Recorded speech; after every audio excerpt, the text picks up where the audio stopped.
এইখিনিতে আমাৰ এটি প্ৰশ্ন উদয় হৈছে, যিহেতু ইতিমধ্যে আত্মাৰ কথাটো ওলাই আছে, গতিকে আমি এই আত্মাৰ পৰিচয়টো অকণমান জানিব বিচাৰিছোঁ। আত্মা কি? আৰু আত্মা আমি দুভাগে পাইছোঁ, যে আত্মা আৰু পৰমাত্মা। আমি এই দুয়োটাৰে পৰিচয় অকণমান আমাক যদি কৰাই দিয়ে আমাৰ পৰম সন্তোষ পাম। কৃষ্ণ কৃষ্ণ। আৰ্থিক সেইখিনি আলোচনা হৈছিল আত্মা আৰু পৰমাত্মা। আত্মা মানে আমাৰ জীৱ, আমাৰ দেহত আমাক যিটো বস্তুৱে আমাক চৈতন্য কৰি ৰাখিছে, আজি আমি কথা ক'ব পাৰিছোঁ, আমি যাব পাৰিছোঁ, কিবা এটা ধৰিব পাৰিছোঁ, কৰিব পাৰিছোঁ, এই আত্মাটো যেতিয়ালৈকে আমাৰ দেহত থাকিব আমি কৰ্ম কৰি যাব পাৰিম, কথা ক'ব পাৰিম। এইটোৱে হ'ল আত্মা। অন্য জীৱবিলাকতো ঠিক সিহঁতৰ জীৱৰ যিটো দেহৰ যিটো ধৰ্ম সেইখিনি কৰিব পৰাটোৱে সেইটো আত্মাৰ কৰ্তব্য। এটা গৰুৰ যিখিনি কৰ্ম সেইবিলাক কৰি যায়। গৰুৰ কৰ্মনো কি আছে?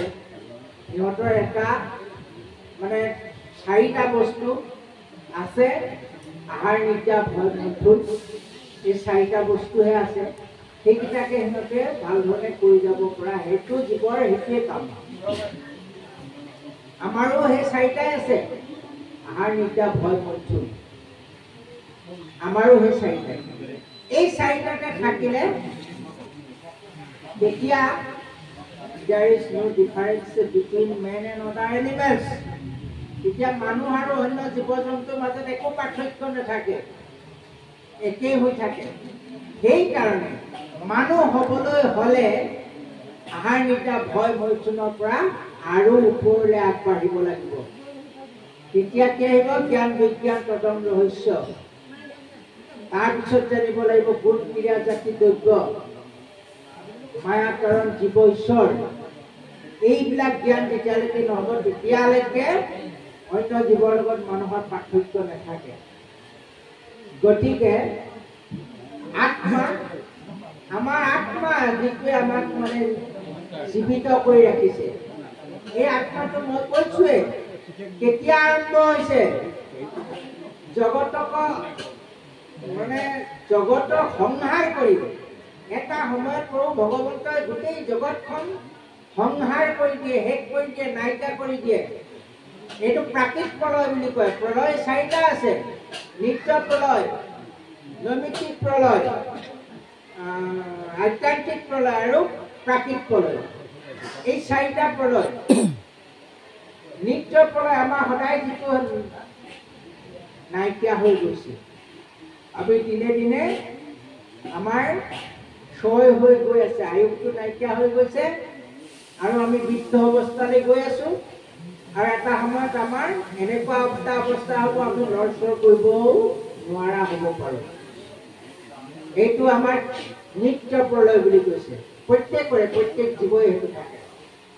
নৈমিত্তিক প্ৰলয়, ব্ৰহ্মাৰ যেতিয়া এদিন হ'ব তেতিয়া নৈমিত্তিক প্ৰলয় হয়, তেতিয়া পৃথিৱীখন নাশ হয়, স্বৰ্গ মৰ্ত্য পাতাল 3 স্থান নাশ হৈ যায়। তাৰপিছত প্ৰাকৃত প্ৰলয় ঘটে, তাৰ মাজত আধ্যাত্মিক প্ৰলয়টো ঘটে। আধ্যাত্মিক প্ৰলয় কেৱল মাত্ৰ ভকতৰহে ঘটে, অন্য কাৰো নঘটে, মানুহৰ চবৰে নঘটে। আধ্যাত্মিক প্ৰলয় ঘটাটো আমাৰ ভাল। যি এই প্ৰলয়টো মাতিব পাৰে তাৰ সেইটোৱে সুমংগল। গোটেই জগতৰ দুখ সংহাৰ কৰি, দুখ মোচন কৰি, ভক্তি কৰি ঈশ্বৰ প্ৰাপ্তি হোৱাটোকে আধ্যাত্মিক প্ৰলয় বুলি কয়। এজন ভকতৰ যেতিয়া মৃত্যু হ'ব তেতিয়া তেওঁ ওচৰলৈ স্বৰ্গৰ দেৱতাও আহিব নোৱাৰে, যমৰ দূতো আহিব নোৱাৰে। প্ৰভু ভগৱন্তৰ স্থানৰ পৰা বিমান আহিব, সেই বিমানত উঠাই তেওঁক মানে সসন্মানে বৈকুণ্ঠলৈ লৈ গুচি যাব। সেইটো তেওঁ প্ৰলয় হ'ল, মানে দেহাৰ প্ৰলয় হ'ল। কিন্তু তেওঁ মুক্তি হ'ল। সেইটো আত্যান্তিক প্ৰলয় বুলি কয়। তাৰপিছত প্ৰাকৃত প্ৰলয় হয়। প্ৰাকৃত প্ৰলয় কেতিয়া হয়? যেতিয়া ব্ৰহ্মাৰ এদিন হ'ব। ব্ৰহ্মাৰ এদিন হ'বলৈ কিমান যুগ লাগিব? 14 মুনু শেষ হৈ যায়। সত্যতা দাপৰ কলি, সত্যতা দাপৰ কলি, সত্যতা দাপৰ কলি। 4টা যুগৰ বয়সটো হ'ল 20,43,000 বছৰ। 20,43,000 বছৰ। এনেকে গৈ থাকোঁতে যেতিয়া 4,4,000 যুগ হ'ব, 4,000 যুগত ব্ৰহ্মা এদিন হ'ব। ব্ৰহ্মা এদিন হ'লে তেতিয়া এটা নৈমিত্তিক প্ৰলয় ঘটে। এই ধৰণে আকৌ গৈ থাকোঁতে ব্ৰহ্মাৰ যেতিয়া 100 বছৰ হ'ব, তেতিয়া কিন্তু প্ৰাকৃত প্ৰলয়টো হ'ব। যেতিয়া প্ৰাকৃত প্ৰলয় হ'ব, তেতিয়া স্বৰ্গ, মৰ্ত্য, পাতাল, আনকি বৈকুণ্ঠলৈকে শেষ হৈ যাব। বৈকুণ্ঠখনো এদিন নাইকিয়া হৈ যাব। তাৰপিছত কি থাকিব? একেশ্বৰে প্ৰভু ভগৱন্ত যুগ নিদ্ৰা চলে অকলে থাকিব। নাহি জল, নাহি স্থল, নাহিকে আকাশ, নাহি চন্দ্ৰ, মহাবায়ু, সূৰ্যৰ প্ৰকাশ। নয়ন কমলমণি যুগ নিদ্ৰা চলে, আপোনালোকে চিন্তি মাত্ৰ থাকন্ত কেৱলে। অনেক সহস্ৰ যুগ এহিমতে গৈলা, দুনা ঈশ্বৰৰ সৃষ্টি ইচ্ছা বহিলা। একেশ্বৰে আচৰণ আদি নিৰঞ্জন, সৃষ্টি নাহি আমাক নকৰে হবন। একেশ্বৰে থাকি মই কৰোঁ কোনো কাজ, শৰীৰৰ পৰা হবে জীৱ উপবাস। যেনেধৰণে জীৱবোৰ তেওঁ দেহত লীন গৈছিলে, সেইধৰণে জীৱবিলাক আকৌ তেওঁ শৰীৰৰ পৰা বাস কৰি দিলে। সেয়াই হ'ল আত্মা। একেলগতে আত্মাবিলাক তেওঁ স্বজন কৰিছে।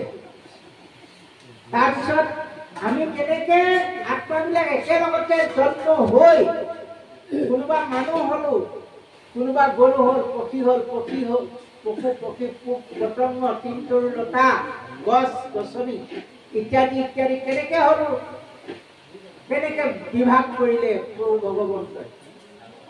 কাৰোবাক মানুহ দিলে, কাৰোবাক গৰু দিলে। সেইটো আমি যেনেধৰণে লীন গৈছিলোগৈ, যেতিয়া প্ৰাকৃত প্ৰলয় হ'ব, প্ৰাকৃত প্ৰলয় হোৱাৰ লগে লগে সৃষ্টি ধ্বংস হ'ব। সৃষ্টি ধ্বংস হোৱাৰ আগমুহূৰ্তত বহুত বছৰ মানে অনাবৃষ্টি হ'ব। অনাবৃষ্টি হৈ এনেকুৱা তাপৰ প্ৰখৰ তাপ হ'ব, যি তাপত নেকি জীৱ এটাও নাথাকে। জীৱবিলাক গৈ প্ৰভু ভগৱন্তত এটা দুটাকে লীন হৈ যাবগৈ। মানে মৃত্যু হ'ব। মানুহ যদি হৈ আছে, মানুহো মৃত্যু হৈছে যদি সেই সময়ত লাহেকে ঈশ্বৰৰ শৰীৰত লীন গৈছে। গৰু যদি মৰিছে, সেই সময়ত গৰুটো জীৱটো গৈ ঈশ্বৰৰ লীন গৈছে। গছজোপা মৰিছে, গছৰ জীৱটো গৈ ঈশ্বৰৰ শৰীৰত লীন গৈছে। পোক পতংগ চব এটা এটাকে গৈ লীন গ'ল। তাৰপিছত যেতিয়া প্ৰভু ভগৱন্তই যেতিয়া সৃষ্টি আৰম্ভ কৰিলে, সৃষ্টি আৰম্ভ কৰাৰ লগে লগে বিশ্ব ব্ৰহ্মাণ্ড পৃথিৱী সৃজন কৰাৰ পিছত সেই জীৱবিলাক য'ৰ পৰা গৈছিলে, সেই জীৱ আকৌ আৰম্ভ হ'ব। কোনোবা গৰু হৈ আছিলে, গৰু হৈ থাকোঁতে তেওঁ লীন গৈছিলে, আকৌ সি গৰু হৈহে জন্ম হ'ব। কোনোবা মানুহ হৈ আছিলে, আকৌ মানুহ হৈহে জন্ম হ'ব। এই ধৰণে জীৱবিলাকত পুনৰ আগমন হয়। গতিকে আত্মা, সেইটোৱে আত্মা, সেয়াই হ'ল আত্মা। সেইটোকে কয় জীৱ। তাৰপিছত পৰমাত্মা। পৰমাত্মা প্ৰৱতান্ত যেখানে সমস্ত ইন্দ্ৰিয়ক, প্ৰৱতান্ত যেখানে সমস্ত ইন্দ্ৰিয়ক পৰমাত্মা বুলি যেখনে উলয় মাধৱ। আমাৰ দেহটোত বহুত বস্তু আছে, ইন্দ্ৰিয়বিলাক আছে।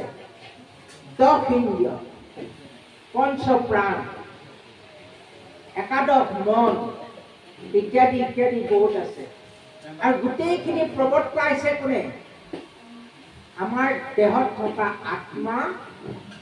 আত্মাটোক যিজনে প্ৰৱৰ্তাইছে সেইজন হ'ল পৰমাত্মা। পৰমাত্মাই আত্মাৰ লগত সম্বন্ধটো নেৰাখে। আত্মাই পৰমাত্মাৰ লগত সম্বন্ধটো ৰাখিবলৈ চেষ্টা কৰিব লাগিব। সেইটোৱে আমাৰ ভকত আৰু অভকতৰ পাৰ্থক্য আছে। যিসকল অভকত সেইসকলৰ আত্মা আছে, পৰমাত্মাৰ লগত তেওঁলোকৰ সম্বন্ধ নাই। আৰু যিসকলৰ আত্মা আছে, ঈশ্বৰৰ লগত সম্বন্ধ স্থাপন কৰিবলৈ বিচাৰিছে, সেইসকলে হ'ল ভকত। ভকতে ঈশ্বৰৰ লগত সম্বন্ধ স্থাপন কৰিবলৈ বিচাৰে। সেইকাৰণে বাকী জীৱ জন্তুবিলাকৰ আত্মা আছে তথা জীৱ আছে, কিন্তু সেই জীৱবিলাকৰ পৰমাত্মাৰ লগত কোনো সম্বন্ধ ঘটাব নোৱাৰে। ঈশ্বৰৰ লগত সম্বন্ধ ঘটাবলৈ, পৰমাত্মাৰ লগত সম্বন্ধ ঘটাবলৈ কেৱল এটাই জীৱন, এটাই মানে দেহ, সেইটোৱে হ'ল মনুষ্য দেহ। কৃষ্ণ।